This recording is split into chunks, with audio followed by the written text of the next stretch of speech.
Brethren, we can say that and mean it with all of our heart. Mean it with all of our heart. We won't be afraid of even the worst possible thing that can happen on this earth. Instead, we'll say as did the psalmist, therefore will not we fear, though the earth be removed, and though the mountains be carried into the midst of the sea. You know, in a world of so much uncertainty and upheaval, Jesus gave us a very tender word of comfort in Luke 12:32. Would you listen to this carefully? Listen to what Jesus said. Fear not, little flock, for it is your Father's good pleasure to give you the kingdom. And brother, just knowing that He will. How much of a threat or a menace is anything to us in the meantime? Be it sickness, persecution, tragedy, or people. People. Let's talk about that for a moment. What God says about fearing people. And Christians do today. They fear people. During these evil and suspicious times, just like the lost, Christians are afraid of strangers, of neighbors, the people they work with. What are they afraid of? Of what they might say, of what they might do. Consequently, they're afraid to witness and even to identify as a Christian. What does God say about this? Listen to God's command to us in Isaiah 51:7. Fear ye not the reproach of men, neither be afraid of their revelings or of their slander. In Proverbs 3:25 he says, be not afraid of sudden fear, neither of desolation or destruction of the wicked when it cometh. Don't be afraid of it, God said. And Deuteronomy 31:6, be strong and of good courage, fear not, nor be afraid of them. Meaning even your enemies in this case. For the Lord thy God, He it is that doth go with thee. He will not fail thee nor forsake thee. Now, of course, that's all David had to hear. Listen to what he said in Psalm 27:3. Though an host should encamp against me, my heart shall not fear. And brethren, in this world today, that's the kind of boldness and courage we need too. You know, a wonderful verse to meditate on and even commit to memory is Proverbs 29:25. Listen to this. The fear of man bringeth a snare, or it sets a trap. It can rob us of courage and even make us deny God. But listen, whoso putteth his trust in the Lord shall be safe. One more time. The fear of man bringeth a snare, but whoso putteth his trust in the Lord shall be safe. Isn't that beautiful? Therefore, Hebrews 13:6 can be our testimony also. The Lord is my helper, so I will not fear what man shall do unto me. In fact, brethren, with the Lord as our helper, we don't have to fear what anything can do to us. Why? Because Jesus said so. Listen to how He instructed the church of Smyrna in Revelations 2:10. Fear none of those things which thou shalt suffer. Now listen to the things Jesus said they're going to suffer. Behold, He said, the devil shall cast some of you into prison, that you may be tried, and you shall have tribulation 10 days. Be thou faithful unto death, and I will give thee a crown of life. Now, why would Jesus tell us not to fear such things as suffering, the devil, imprisonment, tribulation, or even death itself? Why would He say that? Listen carefully to the answer. Because it's all a wasted fear that diverts our attention from the one thing that we should fear. You say, what might that be? Let's see. Let's turn for a moment, please, to a very enlightening teaching of Jesus in Luke, the 12th chapter. Luke 12. Turn back. I want you to see this one. We're in Luke, the 12th chapter. Look at what Jesus said in verse number 4. And I say unto you, my friends, be not afraid of them that kill the body, and after that have no more that they can do. But I will forewarn you whom ye shall fear. Fear him which after he hath killed hath power to cast into hell. Yea, I say unto you, fear him.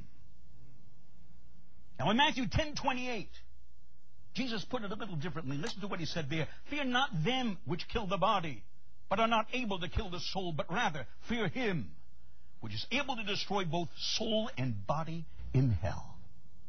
Do you see what's being said in these teachings? Listen again. If somebody kills our body, it's no great loss, since neither our body nor our life are things we can hold on to.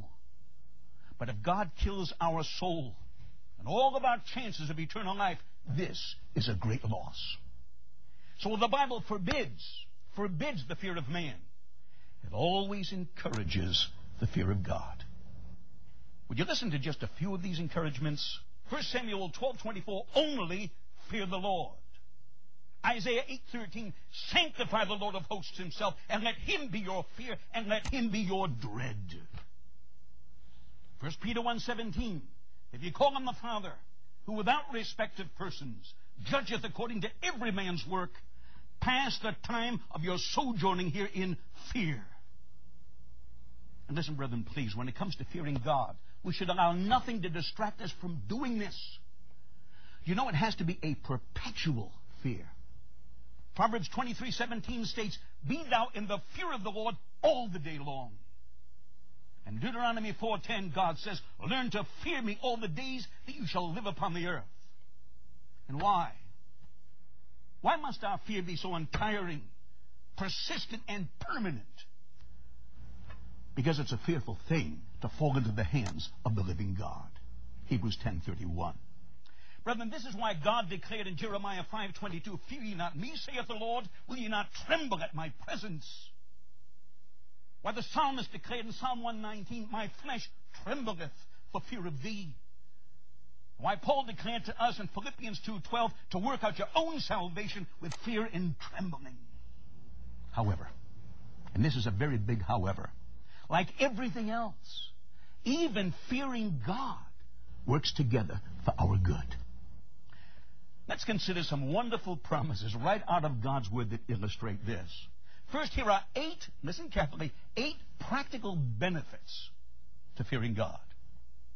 1, God watches over those who do.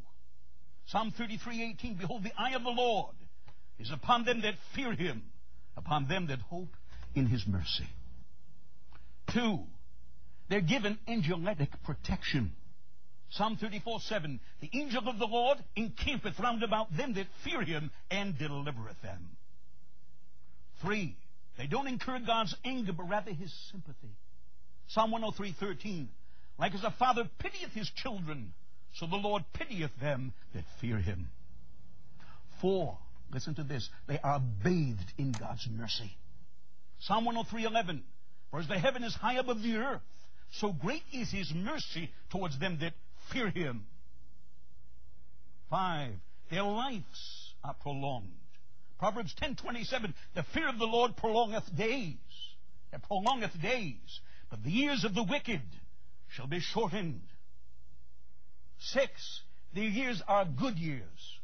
Ecclesiastes 8:12, it shall be well with them that fear God, which fear before him. And Proverbs 19:23, the fear of the Lord tendeth to life, and he that hath it shall abide satisfied. He shall not be visited with evil. 7, their needs are all met. Psalm 34:9, there is no want to them that fear him. And Proverbs 22:4, by humility and the fear of the Lord are riches and honor and life. And 8, their children are richly benefited. Deuteronomy 5:29, God said that people would fear me and keep all my commandments always, that it might be well with them and with their children forever. All right. Here are 3 more practical benefits to fearing God. Listen to these. 1, it assures us of being wise. And don't we need wisdom today? Psalm 111:10, the fear of the Lord is the beginning of wisdom. 2, it guarantees we'll be properly educated. Proverbs 1:7, the fear of the Lord is the beginning of knowledge. And 3, it takes us into God's confidence. Psalm 25:14, the secret of the Lord is with them that fear him. All right, those are just some of the practical benefits to fearing God. Would you consider now 11 spiritual benefits to fearing God? They're very rich. They're very rich, so listen to them carefully. 1, while all Christians want to please God, those who fear God are the ones who do. Psalm 147:11, the Lord taketh pleasure in them that fear him, and those that hope in his mercy. 2, it draws one to salvation. Psalm 85:9, surely his salvation is nigh them that fear him.